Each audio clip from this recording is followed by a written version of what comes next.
Hello. Good afternoon, good morning. Ayan po, it's lunchtime. Ang ginagawa ko po pag lunchtime ko, yung para hindi isang oras yung lunchtime ko, ginagawa ko lang na 30 minutes.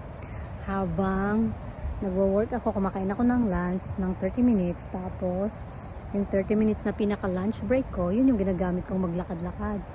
Pero dahil ngayon malamig, ayan, nakita nyo malamig na siya ngayon dito kasi start na po yung winter.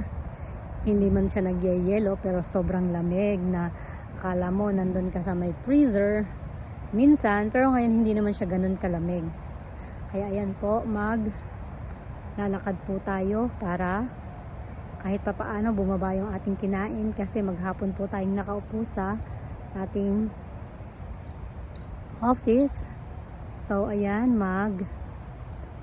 lalakad po ako.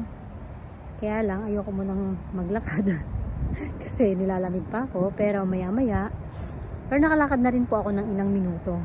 Ganito lang po ang aming buhay dito sa Amerika. Parang pare-pareho lang ng routine. Walang sismisan, wala kang kachismisan na kapitbahay, hindi katulad sa Pinas. Parang nakita ko musok yung aking laway. Ayun. yung hininga ko, pero talaga kasi malamig, kaya minsan ang hirap lumabas talaga. Parang sasabihin mo na lang, mas gugustuhin ko na lang ng mainit kesa sa malamig. Pero totoo, mas gusto ko talaga mainit kesa sa malamig kasi mas madaling sumilong pag mainit. Magpayong ka kung gusto mo, magbalanggut ka. Pero pag malamig, ang hirap-hirap magdamit ng doble-doble.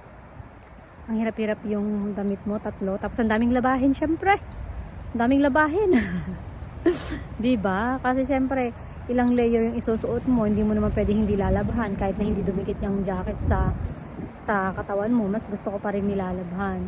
Syempre ako, katulad ko ako, tatlo lagi ang suot ko. Isang jacket, isang tapos may panloob.